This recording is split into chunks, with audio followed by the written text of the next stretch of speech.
What's up, crew? It's your boy K-Sem, and today is day 3 of the Creature Design Bootcamp. And today we're going to be diving deep into the torso, and also related to that, the comparisons between humans versus just the general quadruped animals that we have been looking at. And so we're going to be going into that a little bit, skeletal anatomy, muscular stuff, and then hopefully leveling up some of our skills as well. Now, if it's your first time here, my name is K-Sem. I am a professional artist in the animation industry, having worked for studios that have done stuff like Castlevania, Legends of Vox Machina, and more recently, I worked on a show called The Mighty Nine, which if you haven't seen yet, go check it out. It's a very cool, fun show. And I guess let's get started on today's stream. So one of the first things I wanted to talk about was the human torso and overall the major structures of the torso, because I think it's good for us if we want to get into jumping into creature design and animals and stuff to have a point of reference, right? To have some sort of baseline. And, you know, we are all humans, I'm assuming, except for you aliens out here watching me. We're all humans, and so we can all understand ourselves and then use that knowledge to then build some sort of comparative, relationship between some of these animals. Now, when we talk about humans and stuff, let's talk about first the big component of the rib cage, which is going to be, the big component of the torso, which is going to be the rib cage. So let's actually start off right here, and I'm just going to throw on here a rib cage. And again, I put this one as a reference for you guys if you wanted a reference to follow along with, but I like to I'm just going to draw it from scratch. And we're going to kind of start off here with this egg shape. You guys know we've done this egg shape a dozen times now on this stream. So we're going to go in here and place this egg shape. That way you guys can follow along and do this. And then from here, we're going to do like a simple shape, right? This simple shape up here is going to just denote the spacing of that first collarbone of that rib cage. And then we're going to be going down, finding that center line like so. And then right here, what I like to do is the halfway mark from here is roughly going to be where the rib cage starts to arch, okay?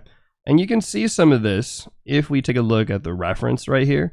So this one, the angle of the camera is going to be a little different, but you can kind of imagine right there, there's the torso.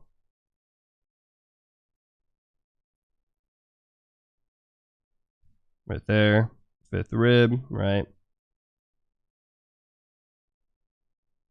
And so if you wanted to use the reference exactly, this might be how I will go about doing it this way. But we're going to just start from scratch over here as well, but more for just, reference and stuff, right? Now, what's interesting about the rib cage is a couple things. If you guys didn't know, the rib cage comprises of essentially 12 parts, right? 12 sets of ribs on the rib cage, with the first one here being on the section right here that connects up here and then goes all the way down.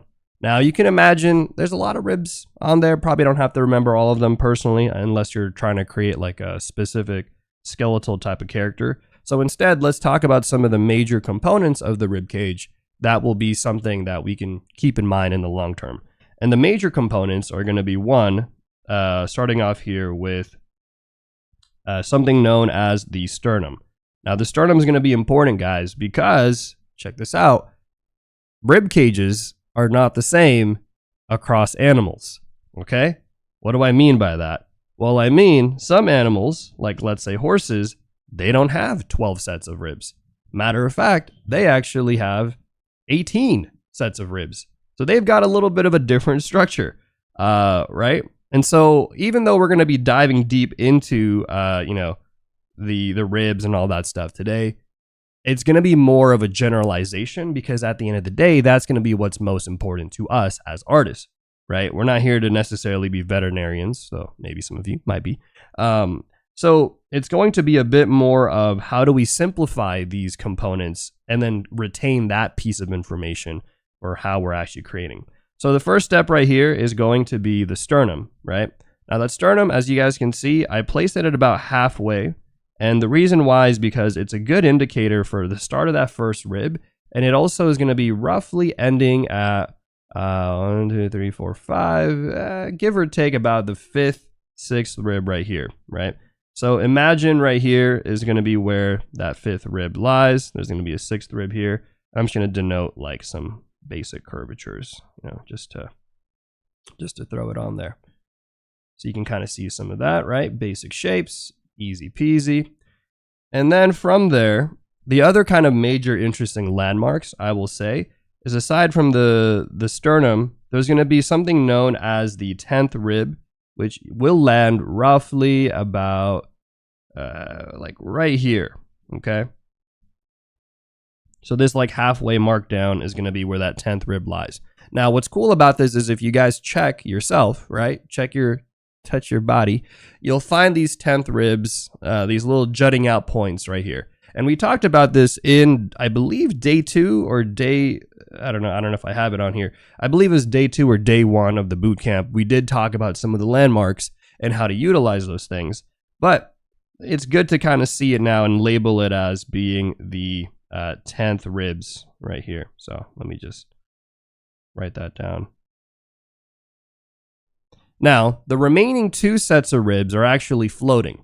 And for us to be able to properly, I think, depict the rib cage, we also need to address probably an important aspect of the ribs, and maybe even more so, the important aspect of vertebrate animals, which is the spine, right? I'm sure you guys know about the spine. You wouldn't exist without them because it's what literally keeps us up and alive and functioning. I think everyone needs a spine. What are some things that you probably could live without? Like, could you genuinely live without a liver? Is that possible, chat? I don't know. I mean, this is not related to the boot camp. More just a a question. Could you live without a heart? I mean, I don't know too much about how those like artificial hearts work, but maybe not. I would like to think not, right? I think you probably need that. The brain, yeah, probably a brain. Seems like there's a couple of components that are, you know, arguably important, right? So anyways, going back in here, we have the section here of the spine. And what's important to just kind of like keep in mind for ourselves is that, you know, the torso, again, it's got a lot of like these major components, but I think the spine is just a good way to indicate some of the curvature here. And then once we get down to this section, which we're going to talk about at some point, this right here is a different section of the spine. This is called the lumbar section. But the one that I'm highlighting right here, this one right here, that's going to be known as the lumbar section, right? You guys have known I've talked about this stuff a lot. Now, what's cool is that, remember how I told you guys that there are 12 sets of ribs in the human body, right? Well, let me go ahead and grab a quick reference here. I'll post it on the side now. Oop. Okay, there you go. We'll have it like this. So there's 12 sets of ribs, and those 12 sets of ribs essentially also are related to the number of vertebrae in this region, which is known as, again, the thoracic region of the spine. So from here to here, let me make sure I'm on a new layer. Yep, not. Okay. So from here to here, there's going to be 12 vertebrae for the thoracic portion. Okay, thoracic here relating to the thorax and essentially relating to the torso. So you can imagine, let's do a quick little trivia, see if you got your brain cells are firing. If a horse has 18 sets of ribs, how many vertebrae do they have in that section of their spine? Let's see. Let's see if you guys can figure that one out. Type it in the chat. No, not 9. 18. 18. Where are you guys getting these numbers from? 24. Someone said 24. What? I said 18. Okay. This is good. This is good. We're getting our brain cells fired up, chat. Yes, there are 18 sets of ribs, and for each set of ribs, they're connected to a center in the vertebrae here. All right. So that's what this section right here is. So you could imagine all of these components, all of these ribs are going to connect to some sort of column, essentially is what they're called, right? So you can imagine there's like going to be 1, 2, 3, 4, 5, 5, 6, 7, 8, 9, 10, 11. 1, 2, 2, 3, jeez. 4, 5, 6, 7, 8, 9, 10, 11, 12. Perfect. Would you look at that? So we're going to have here, 12 sets there, and they're all going to connect.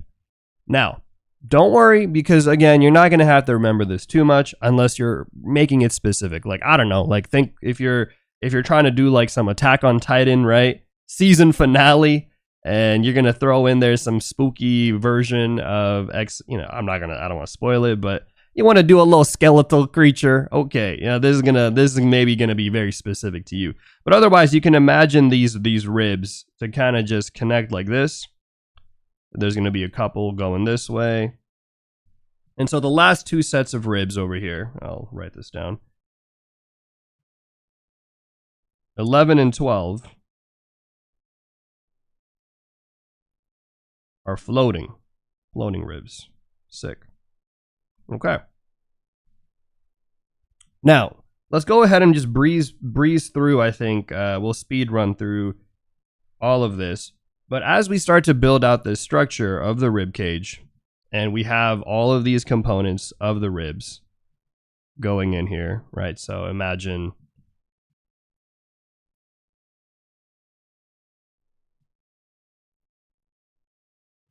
they go in like this. We got on the other side there, right? Ribs, ribs, ribs.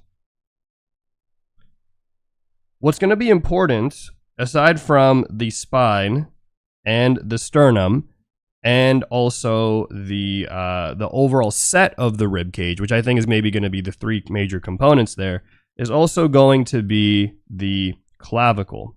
Okay, so the clavicle is also known as the collarbone. You guys have heard me talk about this one a couple times as well.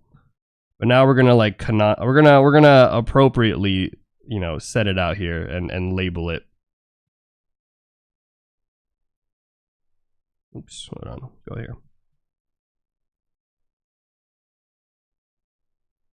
Okay. So hopefully so far this is not too hefty, right? You guys are following me all right? You guys are okay? So we have the clavicle. That's going to be this region right there. Then we're going to go in here, and last but not least, we're going to talk about the scapula, okay? Now, the scapula is going to be also known as the shoulder blades. So if you guys want to reach back, you'll find it as well there. And the scapula kind of sits along, kind of wrapping almost around the rib cage there. But it kind of creates this nice little form that you can kind of see on both sides. So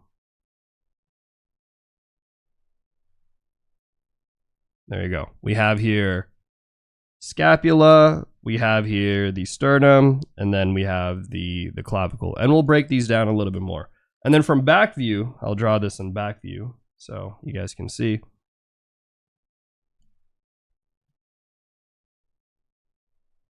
We're going to start off again with this egg shape, right? Good old egg shape. So if you guys ever want to just depict the rib cage pretty easily, this egg shape is going to be pretty nice. It, again, simplifies all of these complicated forms and details into essentially just one nice simple shape, right? And then here we're going to go in, we're going to define that spine again. So here is that thoracic region right there. Boom. Nice and easy. And then from here, I'm not going to really focus on all the other major components. We're going to just focus on the scapula here. So the scapula from back view actually starts off with this nice ridge, okay? this ridge right here, you can use that to kind of create this landmark. And then the scapula is essentially like this triangular shape, like so, right? And then it, again, wraps around. This little section right here, I believe, is known as the acromion process, which then connects to the clavicle on the front side, the one that we just drew on the other side there. And then here on this side view, we're going to draw the scapula, making sure I'm drawing this one right, edge to edge here. And you'll notice that the halfway mark, like right here, is where I roughly place it, right? So the scapula, to figure out like how long it should be, I like to just place it about halfway on the rib cage right there. And that way we just get a nice, easy placement. Now, with all of these things, feel free to always, change it, whatever style and stuff you want. Like if you want a character with slightly bigger shoulder blades, go for it, right? I'm not here to stop you. But these are just specific, generalized landmarks that I think you guys can use to go in here and start to remember where things are. This will be more important for animals than it is for humans, but we do have like these ridge structures on the spine here. And maybe I could find a picture. I'm sure there's a picture I have. But there's like these ridges, right? And later, when we talk about animals, you'll see how much more prominent they are, and they're going to actually be known as like the dorsal fin. And actually, here I have a reference of the spine. So these little vertebrae essentially stack against each other, and then there's a little hole right here, and that's where all the nerves and stuff kind of, fit in there, right? So, and then we have the ridge there on the backside. So that's kind of, there. I'll put it there as a reference, though we don't need to dive too much into it. I don't want to, give you guys too much information that'll overwhelm you guys. But I would say this is probably the main components of the overall structure of the torso. Here, we're going to just highlight, for the sake of things,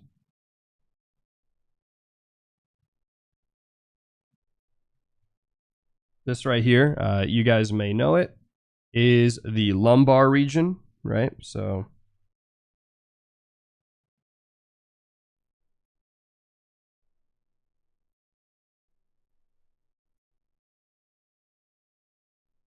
and then this right here is the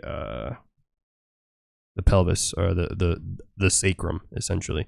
Okay, so with that being said, we've got here some of the basic terminology, and I'll compile these a little bit nicer on into notes later. But I wanted to kind of just give you guys the baseline here. Will be running 180-second ad break and shortly. Then thanks for supporting the stream. Here, actually, I think I have another reference that I have. I'll share with you guys. I'll put it here.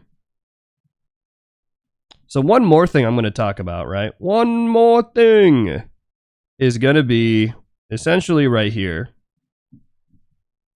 We can highlight some of these components, as I mentioned. So the yellow here is the clavicle, right?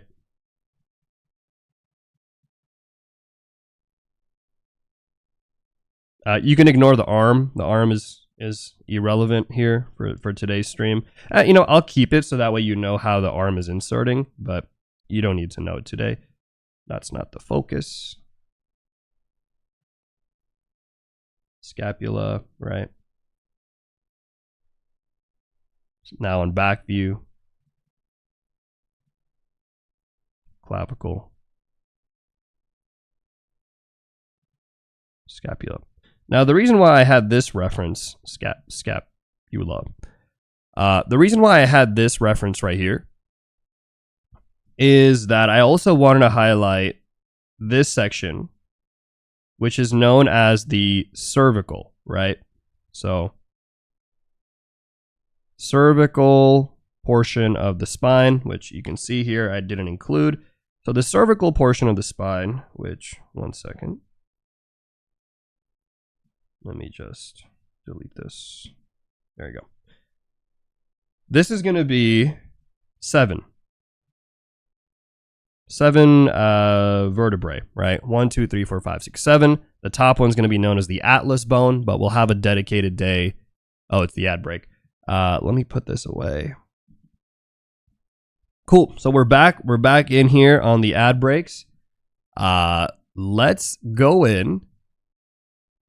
We have here the clavicle, scapula, right? So the cervical, right? So the cervical I was mentioning earlier has 7 vertebrae. Now, why is this important? It's actually really cool and important because if you touch yourself right now, guys, back of your neck, back of your neck right here, you'll find a nubby region on your neck. If you guys have bad posture, you will easily find this. One's in the chat if you have bad posture. Probably half of you, realistically. This generation's cooked. We're always all looking on our phones and looking down. You'll find it right here. Now, this right here is the 7th vertebrae. And when you are drawing, okay, when you're drawing a character from back view, this is a great landmark to figure out some of the sections of the back, right? Because how many of you guys in the chat have ever tried to draw a character in back view and you had no clue what was going on? Everything was just a blob. Everything was just a blur, right? You're not, because you can see it right here. This little diamond shape that I drew right here. That's one of the greatest landmarks you can use for the back, aside from the scapula right there, and probably the dimples right there that's created by the iliac crest. It's huge. It's huge. It's huge. So keep that in mind. And what's even cooler than all of that is actually the fact that the cervical region of the spine, remember how I told you guys how animals will differ on their number of ribs and even the number of their lumbar region. For some weird reason, the large majority of animals will have the same number of vertebrae for the cervical region, meaning that most animals will have 7 vertebrae for their neck. Okay, it'll just kind of range in how big they are and how long. So obviously a horse neck is going to look different from a human neck, but generally speaking, they should be roughly about 7. Now there are going to be a few exceptions, right? You can actually look it up. There's a few exceptions. I think manatees have less, but let's see how many, for example, someone says even giraffes. Let's take a look, right? So how many cervical vertebrae do giraffes have? They have here, would you look at that? 7. Crazy, right? So that's kind of a cool, fun thing to keep in mind is just, you'll know that they'll roughly have about 7. Most, like the large majority, like 90%, maybe even higher than 90%, will have about the same number of the cervical vertebrae, okay? But we'll get to necks actually a different day. We'll get to the neck and the head a different day because there's a lot of muscles there that are arguably, I would say, more important to animals than they are to humans. So now let's talk about this wolf right here, and let's actually deep dive into the torso anatomy of the wolf. Now, you guys have seen me do this one a couple times already, right? We've broken down some of the stuff. But we're going to do it nice and quick over here. So the first thing I'm going to do is I'm going to find the landmark of where that neck is going to start. Halfway from there, we're going to go like this, right? Bring this down to the ground plane. This is going to roughly tell us, very, very fun, easy pieces of information here. But from here to here is roughly going to be how big that rib cage is going to be.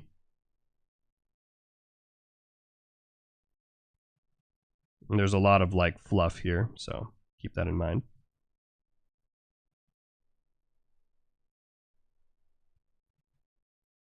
We're going to wrap this down for the lumbar region, and then this right here.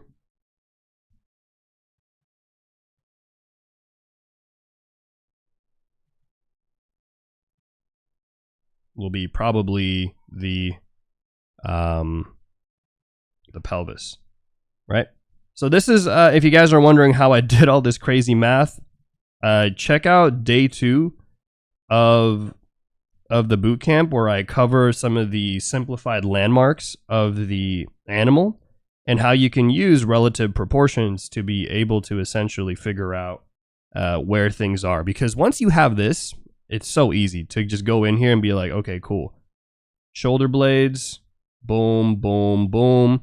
Here we have the pelvic bone, boom, right? Like we can just go in super easy on all these things. But we're not going to do that today. That's not the focus. We're going to be focusing primarily on the torso. So how does it work for animals? Well, for animals, it's going to be roughly about the same, except the number of ribs are going to change, right? So that's why we don't focus on the number of ribs too much, because it will, it's going to change literally with each and every animal. So we're not going to focus too much on that. Instead, we're going to pay attention to the basic shape. But for the sake of just funsies, can you guys guess how many ribs, sets of ribs, okay, a wolf has? Type it in the chat. Type it in the chat. Let's see. It is indeed shocking how similar many animals are to us with bone structures. The 7 bones is pretty cool for the neck. Yeah, and this is why I teach creature design this way, or like why I'm learning it this way, because I'm somebody that likes to use relative knowledge. I think it's one of the nicest and easiest ways to learn. Like if you were in school, right? They don't just teach you advanced calculus. They teach you first basic math. Then from basic math, maybe they'll introduce algebra. And then maybe from algebra, they'll introduce geometry. And then they'll, like, it's kind of the same thing. Like with art, there is technically a systematic way. There's many ways, but I think there is a systematic and analytical way to learn art. That way you're actually reinforcing the knowledge that you already know and utilizing the knowledge that you already know to then help you study things quicker. Because people have always asked me, how did I learn? And, how did I improve so quickly? And how did I learn all these things so quickly? It's because I'm not starting from scratch, right? I'm not just going in and just diving into the anatomy of a horse and just going from there. I like to understand how the human body works and how that relates to the horse. So that way, when I'm drawing these things, I could be like, oh yeah, this is how the leg of the horse works, which is relative to humans. It's different by XYZ, right? So all of these things I think are great. This is how I study, but obviously this is not the only way to study, right? Many, many different ways, many different approaches. So keep that in mind as well. Okay, so we have here our generic landmarks. Now, just like with this portion here of the rib cage, with the torso for the human, I will highlight a couple things here for the animal, right? Oh, somebody was asking how many ribs. Sorry, I didn't give the answer. 13. So animals will have 13 sets of ribs. And again, we don't have to keep track of all of them, but you can just imagine there's here, right?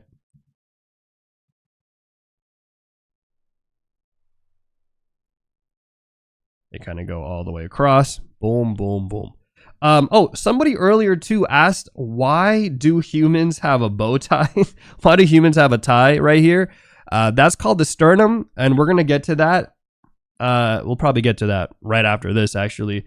But the sternum is actually important because it's how we are connecting the pectoral muscles, right? The chest muscles, to be able to maneuver and stuff. So depending on how defined and how that sternum is structured, it'll actually influence what you're able to do. So when we talk about birds, which I'll do a quick demo for, birds are going to have these massive, massive sternums. And these sternums essentially is what allows them to, fly, right? So we will talk about some of that stuff a little bit later, but for now, yeah, they're there. They exist. Oh shoot, I forgot to do 1 second. The scapula. Not the scapula. Yeah, the scapula. So the scapula, the shoulder blades, that we've talked about as well in a different stream. But essentially, those are going to sit on the side like this. And then also, they're going to have like their own ridge like so. And then that'll connect to the arm.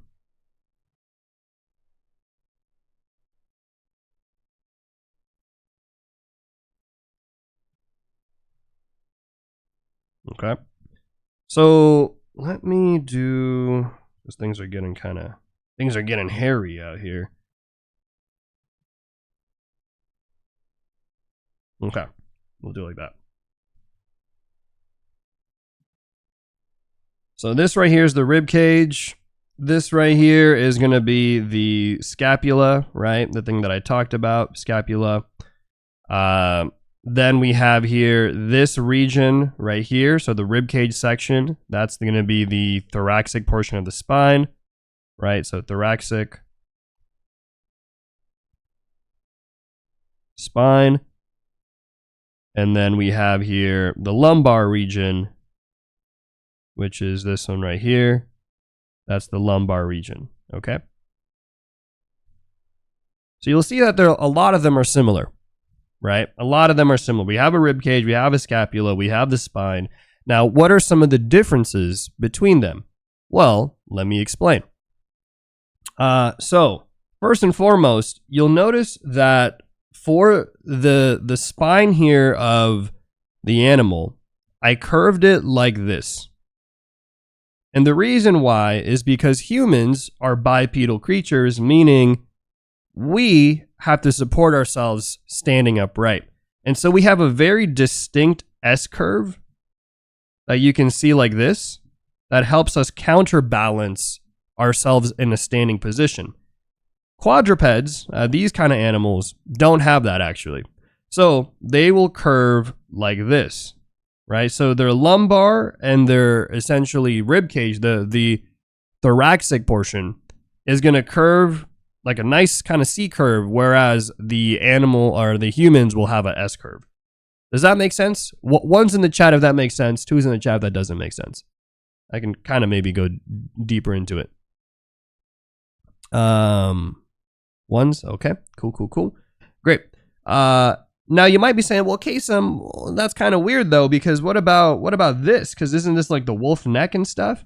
Well, my friend, that is where I was telling you guys about the spine and how for animals, that region of the vertebrae, this thing right here that I showed you guys, for animals, and for some animals in particular, like bison and some of the ones we've done diagrams for already, they have something called the dorsal fin, which essentially is just the regions of the spine, but much more extended. So you can imagine here that the wolf is going to have a prominent 1, 2, 3, 4, 13, right? They're going to have about 13 of these things. And that's also going to play a role in the structure of the overall animal, is this dorsal fin, dorsal spine, I should say, section right here. So if we go back to, let me see. I was getting ahead of myself because when we get to talking about fish and stuff, they are going to be some stuff. But let me see if I could find for you guys the previous day.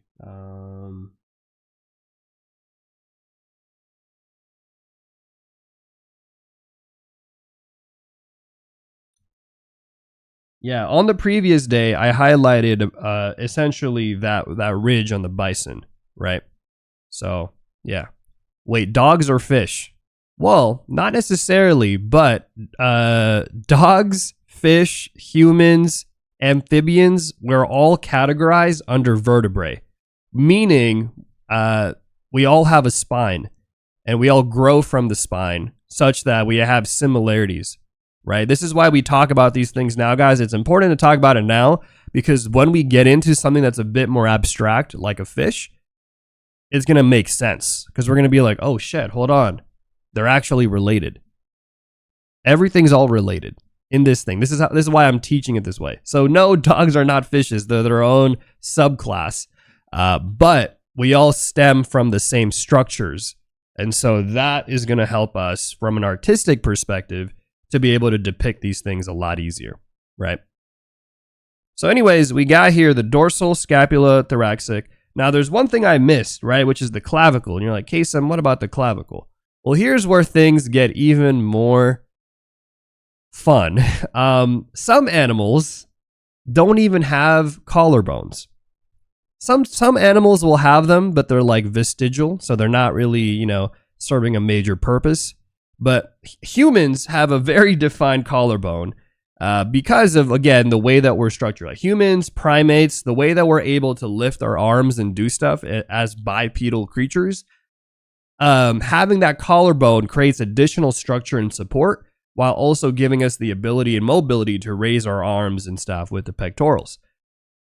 Animals who are on essentially, all fours, they don't really have to rely on having to raise their arms. And so they don't really utilize that collarbone the same way that we do. And so, in a nice way, when you're drawing animals, you don't have to think too much about the collarbone. I think some animals, maybe horses, let me double check. I don't know. I don't think they even have a collarbone. Do horses have collarbones? Let me see. I'm going to double check. No, horses do not have collarbones. Instead, the front legs are attached to their body by a powerful sling of muscles, tendons, and ligaments called the thoracic sling. So, kind of wild.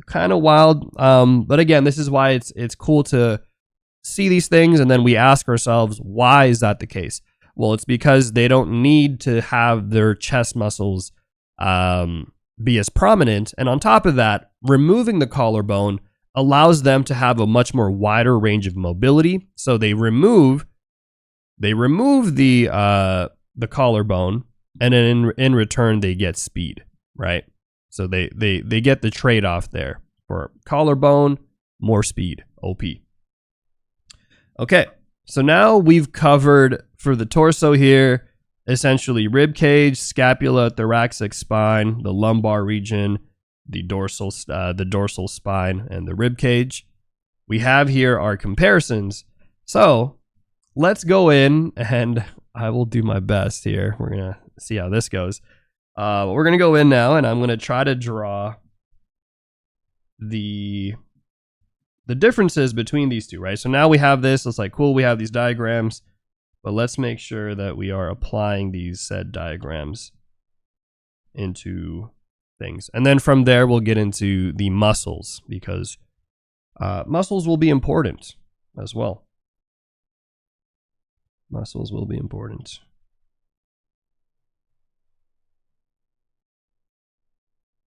Let's go in here. Okay. So now that we have this, let's draw some warm-ups, right? We'll get some nice little warm-ups in here, and you can kind of follow along with me on this one. So first, what I'm going to do is let's draw essentially this big blocky shape right here, and this big blocky shape is going to help denote the structure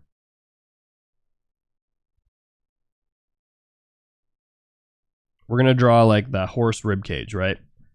So that horse rib cage, as I mentioned, for any of these rib cages, you're going to find that no matter how many sets of ribs that they have or whatever, we can always simplify them down. And I think day 2, if there was ever a day to see in this bootcamp series, as of now, I would like to think that day 2 is probably the most important, because day 2 is essentially how we simplify all of the anatomy and stuff, such that you can draw these things. So if you were ever to be anywhere, I'd say day 2 is where to go, right?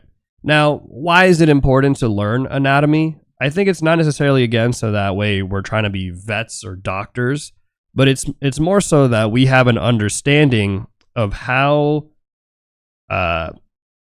these creatures, including humans, operate.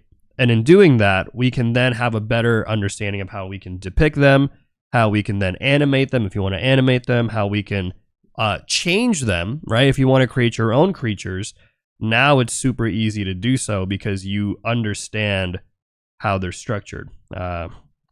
Aaron Blaise, who you guys may or may not have heard of, he was an animator and essentially an artist for Disney, talks a little bit about this concept of essentially learning the structures of these animals so that way they can feel more alive, right?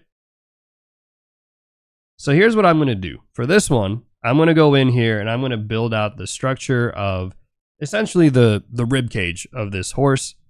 And from here, we're going to have, imagine we had that thoracic section right here.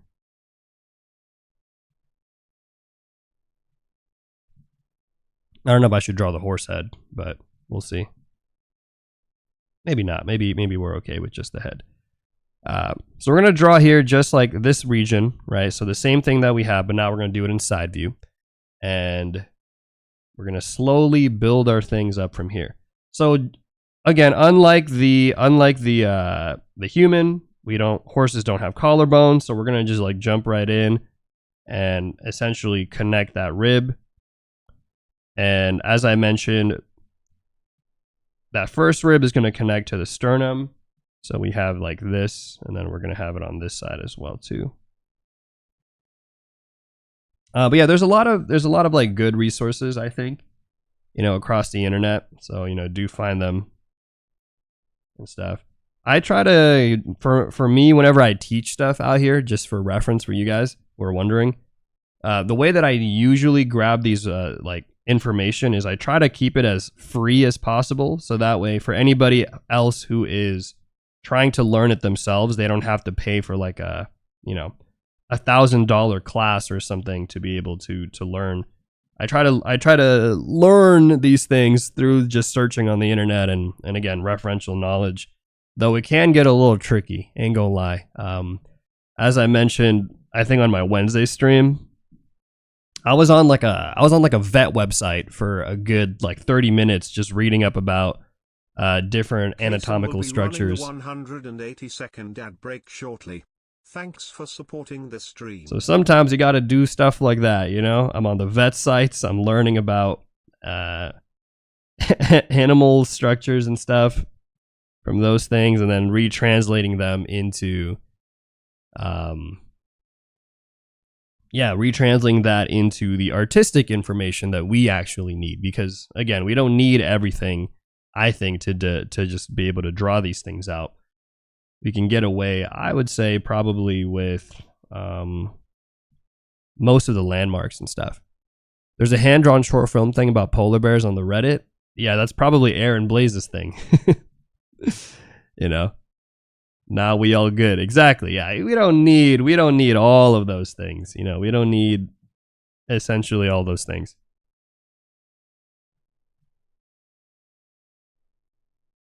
But again, here we have like that spine, right? And so you can imagine if this was like the skeletal structure of the horse, this would kind of go up here, and we can actually do what we did last time where I go in here and I, block out that structure.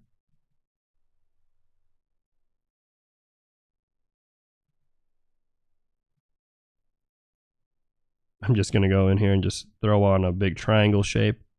But yes, let's continue here. So basically, I've drawn out essentially kind of the structure here, right, of the horse and the horse ribs at least. And I'm gonna avoid drawing the whole rib cage section because that again is gonna be a whole different thing. But you can imagine the same components are applying here for the horse as they do for the human and even for the wolf. Now, maybe the only major difference that I will highlight is that horses have on their sternum section over here, I'll label it, their sternum is known as a keel. So it's like a keel sternum. Whereas humans are a little bit more flat. So keel, like a boat, I guess. I'm not a boat guy, so I'm not too familiar with a lot of the boat terms, but I could imagine there is some sort of comparison there with horses and boats, possibly. Now let's go in and let's just draw, like the human version. Now, you can imagine if a human was kind of tilting their body down, probably would, we'll go like this.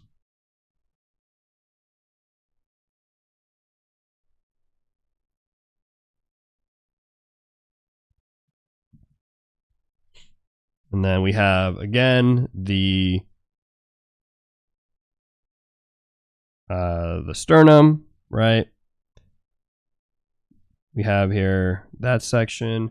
And then everything else is essentially just the ribs, which I will kind of ignore for now. And something I forgot to mention too is that the ribs kind of do line across, and you can actually do this kind of cool trick here, where if you take the human body, so here, take a look at this. This part is probably cool to see. If you take essentially the collarbone right here, and if you run it across like so, right? What you're also creating there is, for the ribs, you can kind of see how it's blank here. This section of the rib cage essentially is going to be something known as cartilage, right? So it's like a squishy section there. If you guys press against your chest, it's what allows your chest to compress, right? Compress and decompress. And so when we are creating this like structure for the egg and stuff, you can also include that in how you depict the torso. You can go in here and kind of create a nice little arch shape. That way you can create that separation. It could be useful for other things as well, but I think if you're just drawing for the sake of drawing, drawing ribs, like it's a good thing to know, but not a major thing, I'd say. So if this was a human compared to a horse, right, this would be how it would look like. We would go in there, we would have like the spine, and then again, unlike a horse, we would have also the clavicle, and then the clavicle there will lead to the back of the scapula. And as I mentioned in the past, and I'll mention it again here,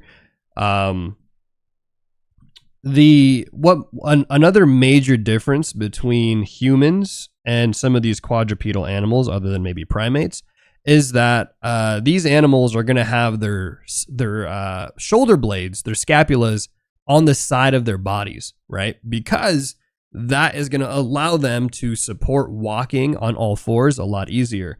And it also will help dictate the shape of their rib cage. So when we're drawing, for example, this horse rib cage, it's going to be a little bit longer than it is wider, versus the human here. You can see how I've drawn it. It's going to be a little bit more on the wider side. And then you can imagine the scapula is going to be there on the end there.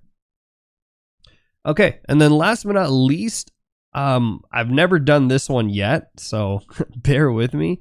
But we're going to go ahead and also, for the sake of comparison, we're going to draw a bird rib cage as well too. And the bird rib cage, it's going to be a little bit different because of just the structure of the bird overall. But I'm going to go ahead and simplify some things, right? We're going to go in there, create that rib cage for the bird, like so. That rib cage structure. And I think the major thing for the bird is really that first section there for the sternum is going to create something known as essentially that the sternum shape is going to be kind of like this big blocky shape like this. Anyone here who's ever had rotisserie chicken, you'll know what I'm talking about. It's this big shape like this on the bone. I'm sorry, I'm like talking about birds and now I'm hungry. It's essentially this kind of big hooked shape like this. You guys know what I'm talking about? The little thing there. If you've ever had rotisserie chicken, you'll know. Like it's a hook shape like this, and this is essentially that same sternum, the same one that humans have, the same one that horses have, that all mammals have. Birds will have it too. The major difference is just how big this section is right here. So if I were to make a cross contour for it, boom, right? There it is. So that shape then connected to the rib cage here essentially will allow the birds to fly, right? that's what kind of helps give them that ability to fly and to support their chest. So think about that too. Like, if you really want to make obviously, like, fantasy is fantasy. So if you want to just make a character fly and you give them wings, you could totally do that. But if you want them to make something that's a little bit more like a hybrid monster, like a monster-esque creature, right? You can try to give them these like larger chest. And actually, I mean, if you think about it, like, look at dragons and how dragons are depicted as well. That's another example of that, where you'll see how oftentimes they do depict that front chest region to be a bit larger, to, again, kind of simulate and represent what is happening with these avian creatures, these flying creatures. So I think it's kind of cool to learn, because then it kind of gives you context. Like, if you ever have wondered, like, why do certain designs look the way they do, right? Why do dragons look that way, and why does it look like it makes sense? It's because it's based off of other principles related to how animals actually operate, how they actually move and navigate the world. So then that way, when we create our own creatures, we can add that. It all comes back, which I think is cool, personally. So now we have this, right? And I'm not going to go in here, but there's going to be a big bone here, right? The big arm bone for essentially the bird's flight. And then we have here the spine, and that's the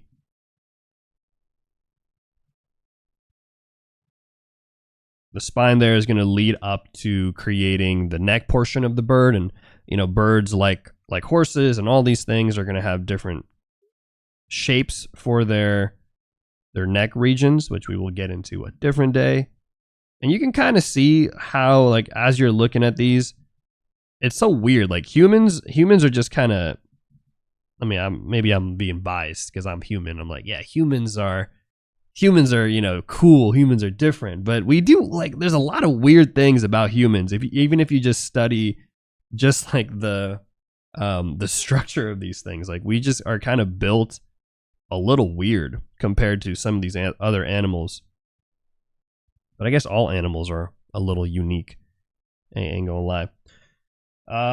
Okay, so let's go in, and I'm just gonna color.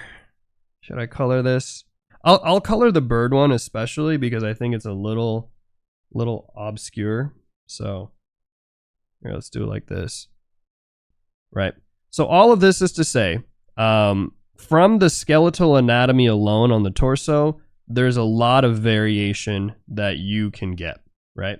So when you start thinking about creature design, when you start thinking about animal design or whatever have you, pay attention to even this section, right? Pay attention to what they're doing, because essentially what I'm trying to teach myself and hopefully teach you guys is that good creature design is not just about making something look cool, but it's understanding essentially where these creatures are from, what type of things that they do in these habitats, right? Like, how do they live? How do they operate?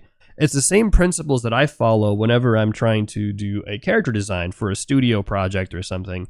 I'm always thinking about, what are the origins of this character, right? What is their upbringing? What are their mannerisms? How do they act? And so similarly, you can start to think about that too in creature design. All of these things will help us inform how to better create good, interesting, appealing, and realistic creatures. Because I think that's one of the hardest parts, is when you're trying to create a, something that is from imagination, but your goal is to make it feel believable. So one of the best ways to do that is to study these things. And what's fun is, I think once I've covered essentially once I've covered a lot of the baseline of these things, right? The baseline anatomy and all that stuff. Again, you can start to learn these things yourself, right? You can go out there, grab some references, see what's up, and then boom, you're good. You've unlocked creature design all on your own without having to pay for a super expensive class or whatever have you. right? And again, these fundamentals, I think what I like to think is the stuff of how I approach these bootcamp series is essentially how I approach anything related to self-taught learning, right? Like, one's in the chat if you guys are essentially teaching yourself art, right? Yeah, there's like, I think I would argue that everybody is teaching themselves art, but I'm talking necessarily people who are not like going to art school or, you know, paying for art classes and stuff. For those of you who are mostly self-taught, trying to kind of learn things yourself, maybe you're watching videos, getting books, right? I find that building like one of the biggest hurdles, I would say, of being a self-taught artist, honestly, is just trying to figure out how to study, right? F's in the chat if you know what I'm talking about. You go on the internet and there's like 30 different videos trying to tell you study heads, study feet, study the torso, study line art, study color, study this, and you're kind of like, well, which of these things is actually important right now? And, you know, like, how am I supposed to, you know, figure out exactly which one is the thing that I need to be studying? And on top of that, which video is the right video? Like, which video is the best video to watch? I think those are some of the big hurdles of self-studying. And so some of the stuff that I do in this bootcamp series is hopefully can be valuable, not just for the specific stuff that I'm covering here with animal anatomy and stuff, but even beyond that is, I guess, what I'm trying to say. I think that's kind of cool to be in a place again where I can do a boot camp from scratch with you guys, as opposed to just doing what I did last time, which is just teaching. Like when I taught anatomy, it was already stuff that I knew, right? So it was a little easier. I just go on here, go live, and I just say blah blah blah blah blah. This is this is that. Here it's like I'm learning it and I'm exploring it with you guys. So anyways, you can imagine as we kind of go in here, there's just these are all just like ribs, right? Ribs. The horse again has 18 sets of ribs. Nasty work. A lot of ribs there for a horse. I have not yet done the research as to why they have more ribs. Like, what's the benefit of having more or less? I think that would be a good thing at some point for me to look into, but I just haven't had the time yet. And yeah, these things do take a little bit. But one of these days, we'll get the answer, you know? We'll understand why humans have 12 sets of ribs and why horses need 18. And why wolves only need 13? Unclear. There's got to be a good, valid reason. More ribs to grill? Oh, jeez. You know, in some parts of the world, people do eat horses. You know, I think the U.S. has obviously glorified the horse because of cowboy culture and the American horsepower. But there are some places that do genuinely, yeah, they probably are like, wow, horses got 18 ribs, we're set for the week, you know? We're good. So it is a thing. Perhaps lung size. Possibly. Yeah, I'm sure there's gotta be something like I wonder how many ribs an elephant has, right? Like, is it just size too? Like, is it the larger a creature, the more ribs they're gonna have? I don't know. That's honestly a valid question. Good thing to research at some point, just not today, and not on this stream, because there's already so many things that we're covering.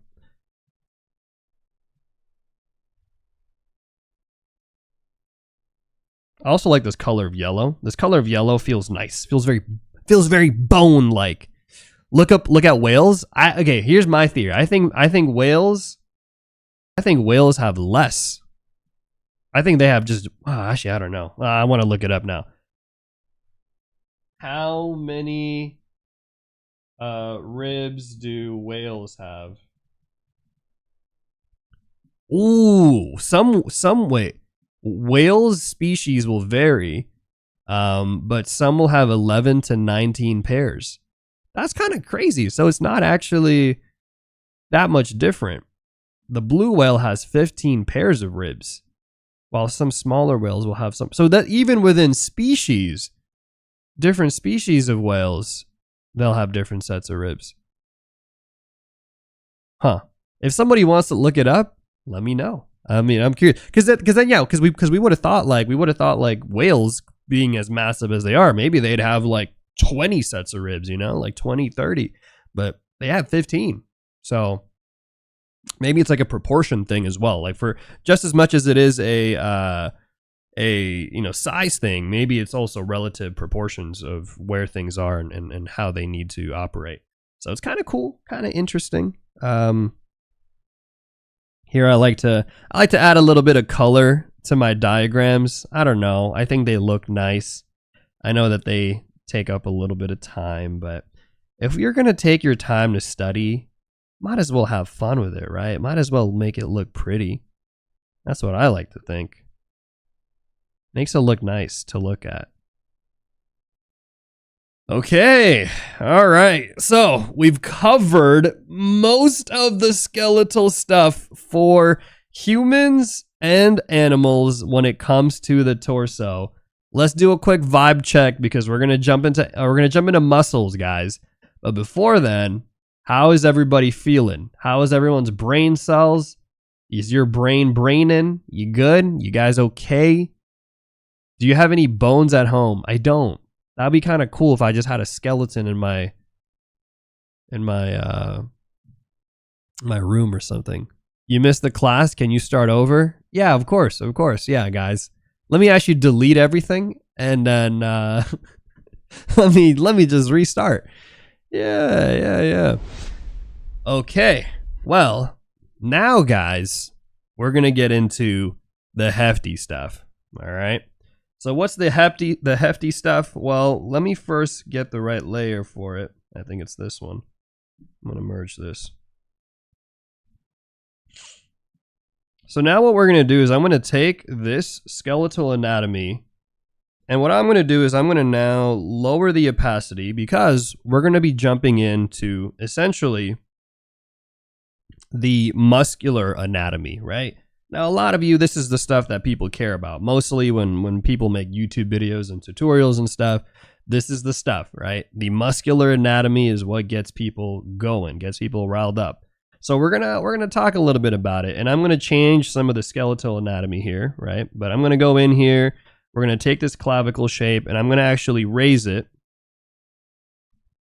And the reason why I'm gonna raise it is because I want to raise the torso, so that way we can show some of the internal muscles here, the ones that are going to be important for us, for humans, and as you guys will find, so pay attention to this, but the anatomy and the muscles that are important to humans are not going to be the same ones that are going to be important to animals. Okay, so just think about that, put that in your mind, and maybe ask yourselves, what could it possibly be, right? What are the things that are going to be more important to humans and maybe less important to animals? Interesting. All right. So the first set of muscles I think that are important for the torso is actually going to be the biceps. Now, or not the biceps. Why I say that? The pectorals. I was thinking biceps because I do need to connect the humerus bone here. And as I mentioned to you guys earlier, right, the humerus bone here connects to the back of the scapula. So I'll just throw it in like this because I don't want to bog you guys too much. So imagine you had here this humerus bone, right, the arm bone right there, a little bit lower. There you go. Kasem will be running a 180-second ad break shortly. Thanks for supporting the stream. Okay. So we have here, first and foremost, the pectoral muscles. And the pectoral muscles are going to be valuable because for humans, it's essentially what allows us to be able to stretch those arms up and, you know, move our chest around a little bit much more easily. And that set of muscle is going to be connected from right here, about 2/3 of the clavicle, and then also connecting essentially to the humerus bone, such that when on the edge here of the humerus bone, right? And then it's also going to connect in a couple other places, but what I'll highlight for now is just going to be the sternum right here, and roughly the lower section, because the pectorals do connect a little bit further down. They're also going to connect down here to this section of the ribs. Now, what I like to do is we're just going to create a nice boxy shape like so, and we're going to connect them like this, okay? So this is the pectoral section. You guys can like even line these as well. There's sections of these things that you guys can create and line. Don't worry too much about that for now though. Hey, welcome in. Thank you for the follow. Insolite. Appreciate that. Okay, so we're going to go ahead and do that on both sides, right? So we're going to create that nice shape there for the pectorals. Again, connecting them to just these landmarks of the torso. Super easy, hopefully, to follow along with. Oh, let's go ahead now and let's talk about some other important muscles. Now, when it comes to the torso, right, we've got here the biggest one, which I think is the chest muscle. That's the one that everybody knows. But there's going to be other sets of muscles that will be important. And I'm going to go ahead and just draw a basic box pelvis because we're not talking about the pelvis just today. So I'm going to go in here, just kind of create a basic shape, because what we're going to talk about next is essentially known as the obliques and the serratus muscles, right? Now, the way that I'm going to find them is I'm going to take the clavicle, and funny enough, you're going to find the nipple shape, okay? Wherever your nipple is, and you're going to find an arch shape like that. And what this is going to do is it's going to tell us where those two sets of muscles are going to intersect, the serratus and, as I mentioned, the obliques. Now, what are these two sets of muscles? If you haven't heard some of the terms and stuff, essentially what those are is it's that zigzag shape on the side there of the torso. And if you guys have ever seen anime or really buff people, you've probably seen this, right? One's in the chat if you know what I'm talking about. It's a common thing out here. Now, what we're going to do is we're going to start off with actually the serratus muscles.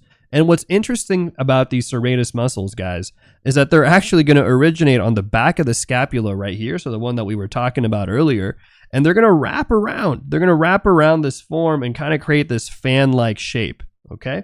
And they're going to intersect here. They're going to connect essentially onto each set of ribs. Oh, thanks for the follows. Smokin' and Wirt. So you can kind of think of it like this, right? And if you want the specifics, you want the nuance specifically for like humans, because I don't know, you're interested. The first visible set that you're seeing is essentially from 5th to the 8th ribs, right? So from the 5th to the 8th ribs, because there's 12 of them total, it's going to be chilling right here, like so. Now, the oblique muscles are kind of actually a big, chunky set of muscles that are also on the front side of the body. And those are going to kind of zigzag in relation to those serratus muscles. So they kind of fit into each other there and squeeze into each other. And then they actually also connect to the abdominals. Now, we haven't really talked about abs just yet. And the reason why is not because I don't care about abs. It's actually because abs are going to be less important for quadruped animals, at least from a drawing perspective, because you don't see them.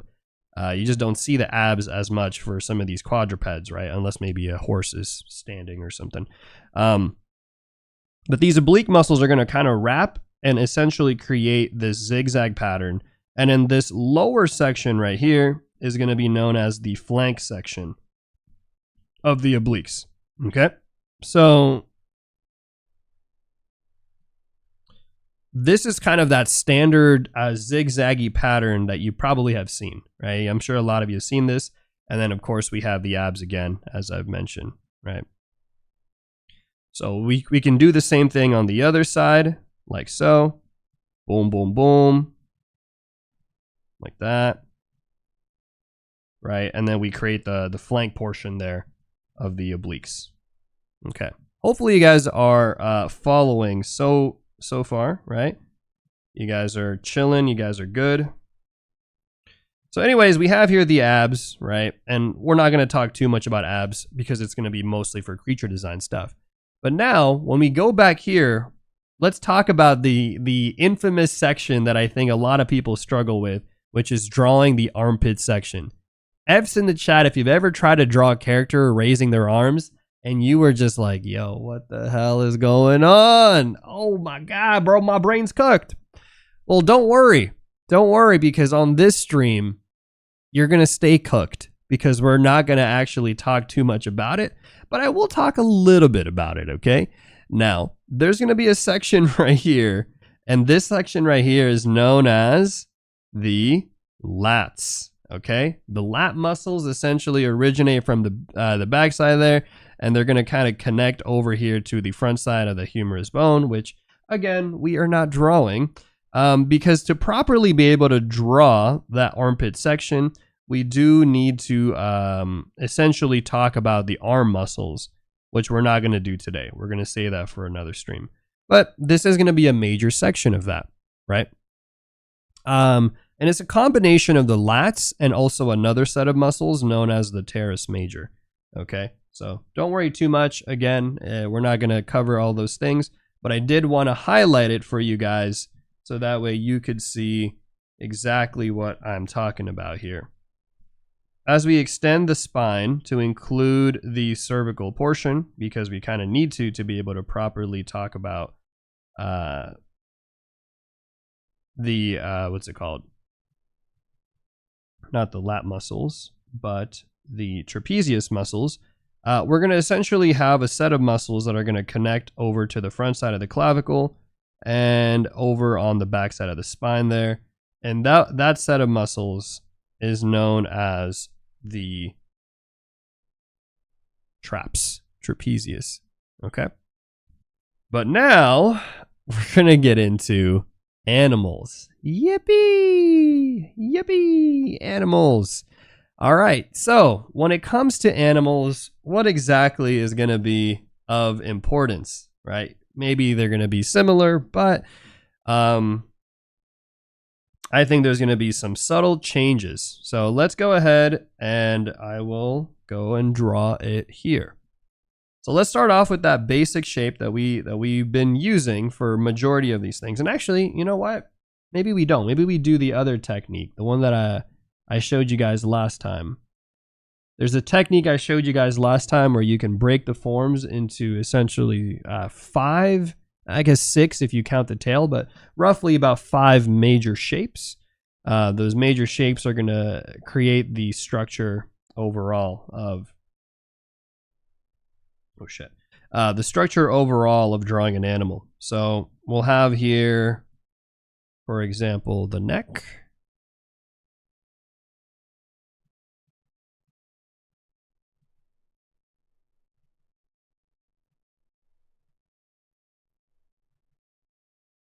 Okay. From the neck, we're going to have there the shoulder section.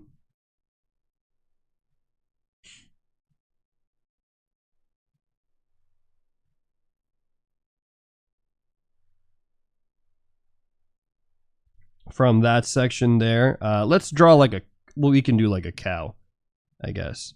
We'll have there the nether regions, right? The hip, the glutes, and essentially the combination there of the femur as well. And then we'll just create an arch there for the belly button, or not the belly button, but the belly region there of the animal, right? And this is, I think, a nice simplified structural way to get into drawing the animal. Now, obviously, this is not the only way, and we've actually highlighted even some gestural techniques. So again, day two is a banger day for this boot camp because we really do cover so many different things on that day. But I'll show you guys some of the gestural techniques, right? So you can kind of take the shoulder section there, follow that along here with where the elbow is going to land right there. So the elbow is going to be here. You could imagine we have here now the forearm of the animal. Then if this is like a hooved creature, right? Let's say it's a horse or maybe a cow. We can then create the hand section now for that.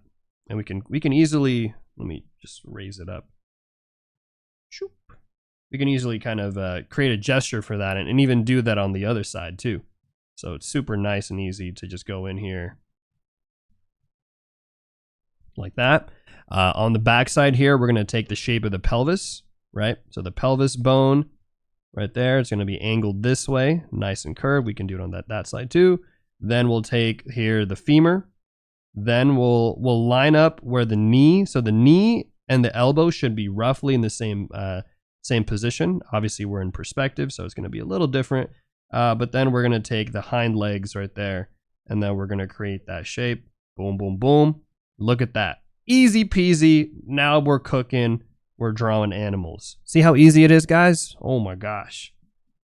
We've unlocked the world of being able to draw animals now from imagination. Crazy. I don't know about you guys, but I think it's exciting when you finally apply all of that information that we've been learning, and you put it into practice, and then you realize, like, wait, there's a system in place. I think Aaron Blaze did say this in one of his videos, but I think he said, like, the power of understanding anatomy is that you can start to reason yourself. You can kind of start to talk yourself into creating something from scratch, because you know, like, okay, this needs to connect to this, and this needs to be here, and it needs to bend this way. And then all of a sudden, you've managed to create something from imagination. Because I don't know about you guys, but I'm one of those people where I have a hard time visualizing things in my head. I think it's called aphantasia, right? F's in the chat if you know what I'm talking about. But for some of us artists, we don't really have the ability to just picture something in our head and be able to visualize that and then be able to translate it. Sometimes I'll look in my head and it's straight blank, right? It's just a black screen, essentially. And so one of the things that I think has allowed me to be able to be a better artist is to be able to understand the reasoning and logic such that I can figure those things out, even if I'm having a hard time not being able to visualize those things, right? And I oftentimes see on the internet people will talk about it as if it's a handicap. Well, they'll say like, "Oh man, I have a hard time drawing from imagination because I can't see things." And it's like, no, actually, matter of fact, you have a hard time drawing from imagination because you just haven't practiced, right? Not having aphantasia or not having aphantasia is not going to actually make you a better artist. I think what will help you draw from imagination is being able to actually learn those things. But I think, if anything, I actually think having that aphantasia is more beneficial to me because it forces me to have to learn, right? It forces me to have to rely on the understanding of these things to then be able to execute on them. Okay, so now we're going to take this shape, right? This combination of, essentially, this is, I guess, my technique that I like to use, but it's a combination of gestural forms and also volumes, so like a mannequinization and a gesture combo, right? Oh, hold on. Just moving some stuff around here for some space. So now I'm going to take this and let's talk about some of the muscular anatomy that goes in.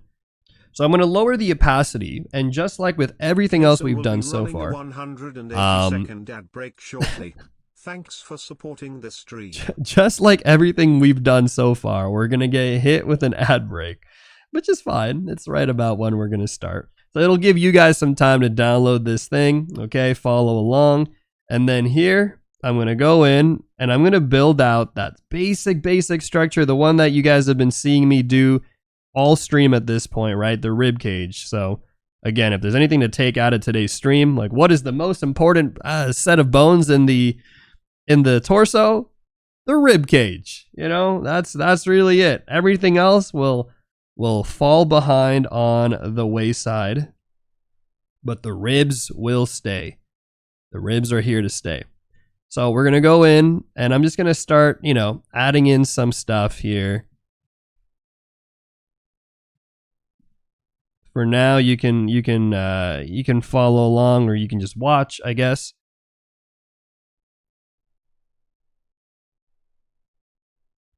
And then last but not least, let's get into the pelvis region. I think that's the only other part.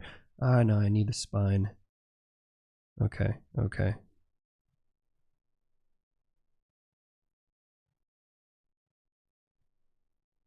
These bovine creatures. And then we'll get the pelvis there. And I think we don't need any of the leg bones and stuff, so we're going to ignore the leg bones, okay?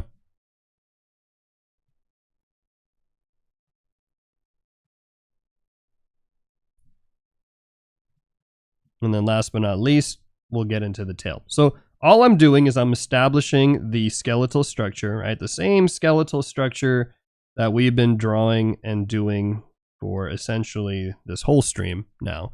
But we'll pause right there and we'll get to the ad break where we are using other brain cells. All right, so now let's talk a little bit about muscles of the animalia, right? What's important? What's maybe not important? I asked you guys this question earlier. What do you guys think is the most important parts of the torso muscles for animals, right? And the reason why is because it is, I think, a very good exercise into thinking about a couple things, right? Thinking about arguably what is most important for us when it comes to drawing the animal. And what I'm going to do is let's talk about it. So the first set of muscles that is actually going to be important is going to be the obliques. The obliques are going to be so important for animals. And the reason why, guys, the obliques are going to be important is because you need the obliques as this animal to be able to move your body side to side, right, and rotate it, and even in some cases, right, be able to wiggle it this way. Versus for the humans, like, obliques are important, but because we're already also being supported, like majority of our bodies are supported by our spine and allowing us to essentially lean this way, it's not as much of, I think, of a major movement.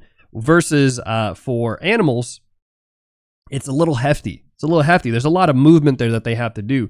So unlike, I would say, unlike humans, the obliques are going to be a major section that will be important here to understand, right? So pay attention to the obliques. And later, I don't know if we'll get to it on this stream because I do have to, today's stream has to end a little bit earlier.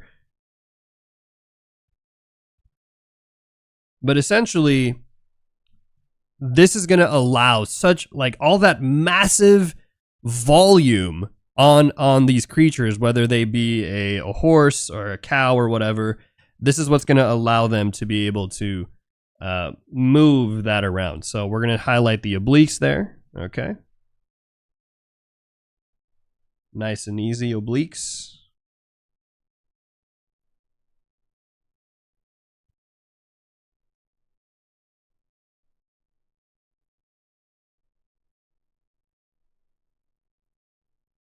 And the obliques are going to situate themselves on that zigzag pattern the same way that the serratus muscles were zigzagging themselves as well too, right? And maybe we'll talk about the serratus muscles today. But next, on top of that, or related to that, is actually an internal set of obliques, which we didn't talk about for the humans because, again, we don't really see it as much. But there's even like the set here of obliques that kind of go down.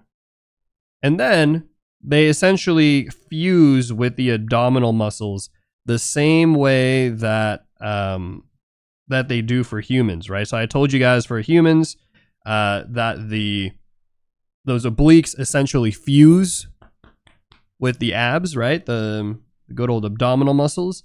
Similarly, that's what's going to happen here, though. The abdominal muscles now are going to be on the lower region right here. So you have to imagine the torso is facing down. I think this one's kind of common knowledge. I don't think this is too much of a shocker for you guys.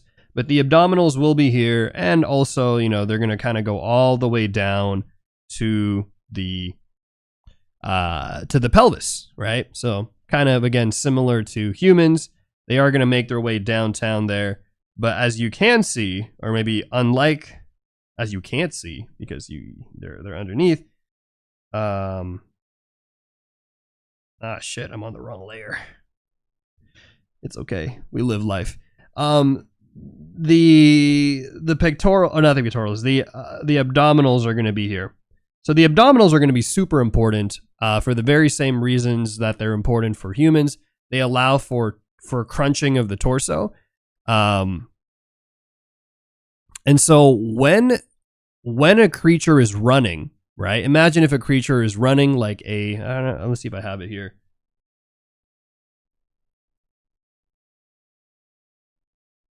Here we go.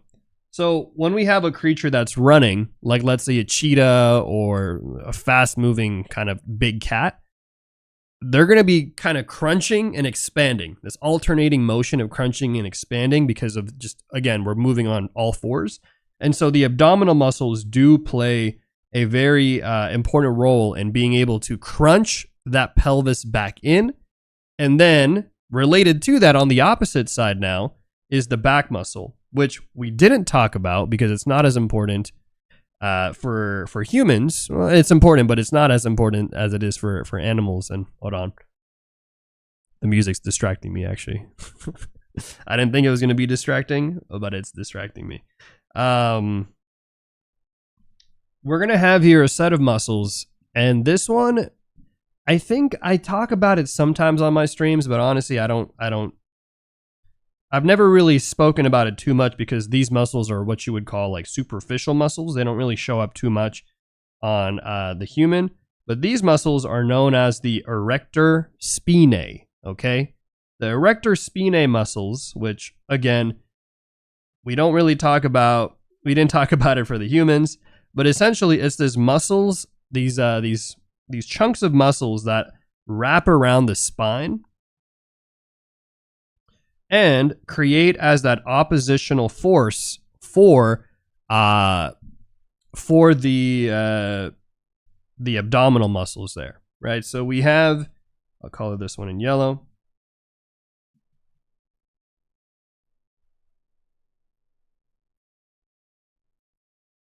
Right here. These are going to essentially create the muscles that support the pulling back, right? The pulling back there of the body. So think about those two, and then here we can kind of create some lines and stuff. And then, hold on, this actually needs to... Let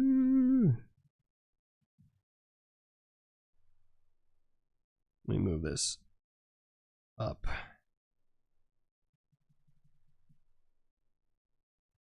Okay, cool. So then this is going to go all the way, these abdominal muscles are going to go all the way back here because it's connecting back to the pelvis, the center of the pelvis, right? So I would actually say these are probably the most important muscles, realistically, of the torso for the animal. And again, I'm giving you guys like the baby blocks here because I actually think there's a lot of complexity involved with the muscles. But now on top of all that, we have here the obliques, and you know, that's all great. And the obliques are actually a bigger chunk than even this, than what I've shown you guys. It's just that I wanted to show you some of the other things, but the obliques even go all the way as far back as like right here. And so they kind of create that wrapping, you know, that wrapping shape, right? Then we have the same set of muscles that we talked about earlier. We have now the latissimus dorsi, right? And so those lat muscles are going to probably originate a little bit past that, a little bit past the rib cage, so that's kind of roughly where the start of that lumbar region is, the one we talked about here for humans. And that is just going to go right here. And we're going to tuck it behind the arm because the lats essentially are they're going to connect to a couple things, but for the sake of things here, as I mentioned, they're going to connect to the humerus bone, but we're not drawing the humerus bone today. So we have like these lat muscles right here. Okay. And that I'll color in green. And then let's see, what else am I missing? Oh yeah, last but not least, the serratus muscles, right? And those serratus muscles, as I talked about, they're kind of like those zigzags, right? And here in this case, you'll kind of see how it's maybe not as important as it is, or not as important, not as cool, I would say. Like they don't stick out as much as they do for humans, because it's such a smaller subsection now. Those obliques really become much more prominent, I think, in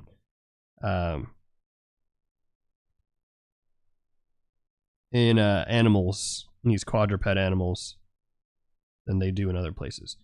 Okay, and then you might ask, well, Kasem, what about the pectoral muscles, right? Where do those go?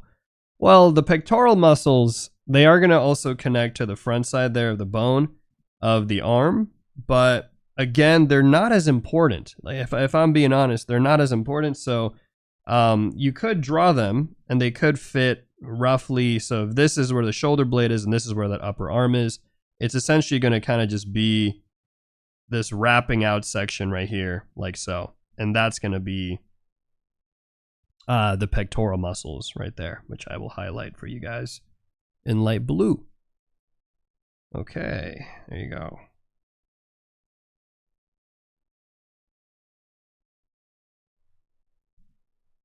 But that, I think, for the most part, is all the is all the major important torso muscles for the quadrupeds and the animals, and how they again relate to humans. Now, we'll have a dedicated day for covering the neck and the head, and we'll also have a dedicated day for covering the arms and the legs. So that way, we're going to start to see how these things start to connect a little bit better, because as you guys can see, there's some connections there, especially with the lats connecting to the shoulder blade and kind of that ambiguity, and then also the pectorals, right? But we're going to understand them, I think, a bit better when we get into the arms and stuff of these animals. But otherwise, I will say that this pretty much is going to be it, I think. I'm trying to see if there's anything else I might have missed. We'll do another day where we actually cover the whole anatomy of like, let's say, a horse or something.